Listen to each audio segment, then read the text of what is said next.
এয়া আজিৰ সমস্যা নহয়, সমগ্ৰ গুৱাহাটীবাসী এতিয়া গোটেই অসমবাসীয়ে জানে যে দুখন নগৰ আছে গুৱাহাটীত, অনিল নগৰ আৰু নবীন নগৰ। এয়া অনিল নগৰ দৃশ্য বিনোদ শইকীয়াই দেখিবলৈ পাইছে। কি এক গেলা পানীৰ মাজত কেনেকুৱা দুৰ্বিষহ জীৱন কটাবলগীয়া হৈছে, দৈনন্দিন যাত্ৰাৰ এটা সদায় দেখি থকা এখন ছবি। এয়া ছবিয়ে কথা কৈছে, আমি আৰু কিমান কম। প্ৰতিবাদৰ কোনো ভাষা নাইকিয়া হৈ গৈছে, এনেদৰে কামলৈ ওলাই আহিছে সকলো লোক, উপায় নাইকিয়া হৈছে। এগৰাকী মহিলা আছে সোঁফালৰ পদপথত দোকান খুলিবলৈ চেষ্টা কৰিছে, কাৰণ ঘৰৰ নিজৰ যি পৰিয়াল আছে সেই পৰিয়াল পোহপাল দিবৰ কাৰণে দোকান তেওঁলোকে খুলিব লাগিব, কিন্তু আজি পানীৰ মাজত দোকান খুলিব লাগিব। এয়াই হৈছে সদায় দেখি অহা এটা দৃশ্য।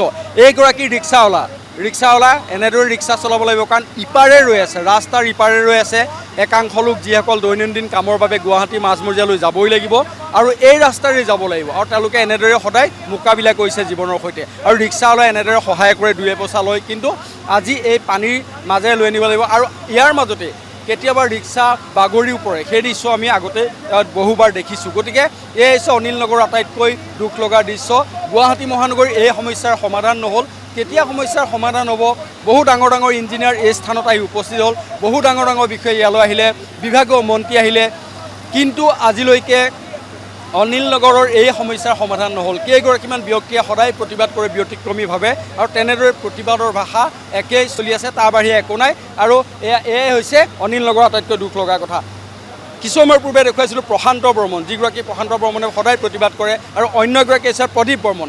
এখেতৰ প্ৰতিবাদৰ ভাষা বেলেগ, কোনোবাই হয়তো হাঁহিব পাৰে, কোনোবাইতো তাচ্ছিল্য কৰিব পাৰে, কিন্তু এওঁলোকৰ যি সংবেদনশীলতা সেয়া তেওঁলোকে বুজি পায়, কাৰণ সদায় গেলা পানী এওঁলোকেহে গছৰে। প্ৰদীপ বৰ্মন, আপুনি সদায় প্ৰতিবাদ কৰে এই স্থানত যেতিয়াই পানী হয়, আজিলৈকে কিন্তু কোনো ধৰণৰ সমাধান নহ'লেগৈ। আপোনালোকে কেনেকৈ জীয়াই আছে? আপোনাৰ ভাষাৰে কেনেদৰে প্ৰতিবাদৰ বা আপুনি কেনেদৰে আপোনাৰ প্ৰতিক্ৰিয়া প্ৰকাশ কৰিব? এতিয়া আপুনি চাওক, আমাক একচুৱেলি ল' লাইং এৰিয়া বুলি কয়, কিন্তু সেইটো নহয়। ল' লাইং এৰিয়া আমাক বনাইছে চৰকাৰে, অকল এইখন চৰকাৰ বুলি নহয়। আপোনাৰ আজি 30-40 বছৰ ধৰি সকলো নলাৰ পানী গুৱাহাটীৰ আমাৰ ইয়াত সোমাই দিয়া হৈছে। যেনে আপোনাৰ চান্দমাৰীৰ পানী ইয়াত সোমাই দিছে, জু ৰোডৰ পানী সোমাই দিছে, শৰণীয়াৰ পানী ৰাজগড় ৰোড ক্ৰছ কৰি সোমাই দিছে, যাৰ ফলত নেকি আমাৰ এতিয়া এটা এনেকুৱা কৰিছে যে এইখন এখন জলাশয় আৰু ল' লাইং এৰিয়া। গতিকে এইটো বনাইছে, এইটো আমাৰ নিজা বৰষুণৰ পানী নহয়, আমাৰ নিজা বৰষুণৰ পানীত আমাৰ বানপানী নহয়, বাহিৰৰ পানীবিলাক আহে।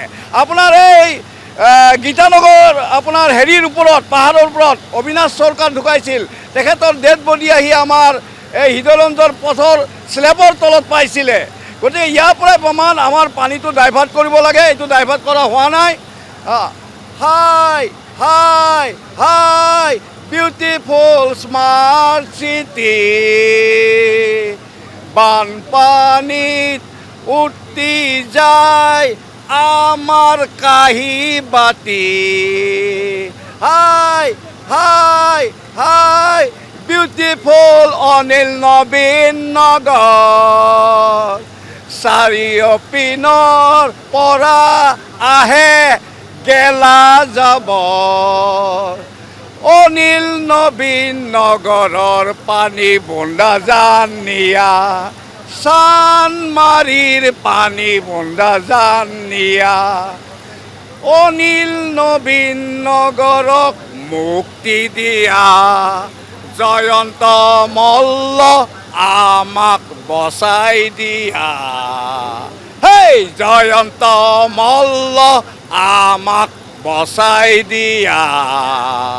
নিশ্চয় বচাব পাৰিব জয়ন্ত মল্লই, যদিহে অন্তৰেৰে লয় আমাৰ কথা। চান্দমাৰীৰ পানীখিনি জয়ন্ত মল্ল মহোদয় আপুনি বন্দাদানত পেলোৱাৰ ব্যৱস্থা কৰক। এইখিনি পানী আমাৰ ইয়াত সোমাই দিয়াৰ ফলত আপোনাৰ উইদিন 10 মিনিট আমাৰ গোটেই অনিল নগৰ, নবীন নগৰ, চান্দমাৰীৰ পানী আহি ভৰ্তি হৈ যায়, আমি ডুবি যাওঁ। আপুনি যিহেতু আপুনি বেচত নামিছে, আপুনি জাগাই জাগাই গৈছে, আমাৰ ইয়াতো আহিছে, এইখিনি আপুনি কৰক। চান্দমাৰীৰ পানীখিনি আপুনি বন্দাদানত পেলোৱাৰ ব্যৱস্থা কৰক।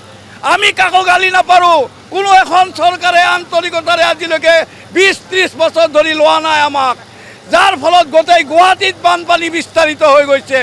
গতিকে জয়ন্ত মল্ল মহোদয় আপোনাৰ দিনত আপুনি এইখিনি কৰি থৈ যাওক চানমাৰি পানীখিনি আপুনি বন্দাজানত পেলোৱাৰ ব্যৱস্থা কৰক আমাৰ ইয়াত সোমোৱাটো বন্ধ কৰক এতিয়া মন্ত্ৰী জয়ন্ত মল্ল বৰুৱাই প্ৰদীপ বৰ্মনৰ প্ৰতিবাদ কিন্তু শুনা উচিত কাৰণ তেওঁলোকে যথেষ্ট কষ্ট পাই থাকে আৰু মন্ত্ৰীগৰাকী নিজেও এই স্থানলৈ অহা উচিত কাৰণ অনিল নগৰত যি ধৰণৰ ইয়াত কষ্ট হয় সেই কষ্টৰ দুখ যন্ত্ৰণা কিন্তু এইসকল লোকেহে বুজে তেওঁলোকে প্ৰতিবাদ যেনেদৰে নকৰক আপুনি হয়তো ক'ব পাৰে গান গাইছে বিভিন্ন তেওঁলোকে কৰেই প্ৰতিবাদ এনেদৰে প্ৰতিবাদ কৰে কিন্তু তেওঁলোকে তাৰ বাহিৰে উপায় নাই কাৰণ ভেঙুচালিও কৰিবলগীয়া হয় কঠোৰ প্ৰতিবাদো কৰিবলগীয়া হয় কিন্তু তাৰ কোনো উত্তৰ নাই গতিকে এনেদৰে উত্তৰ দি আৰু সেয়া চৰকাৰে কি হিচাপে লয় সেয়া প্ৰতি বছৰে আমি দেখি আহিছোঁ গতিকে এইবাৰ অন্ততঃ মনোৰঞ্জন দত্ত আপোনাক আমি এই মুহূৰ্তত ধন্যবাদ জনাইছোঁ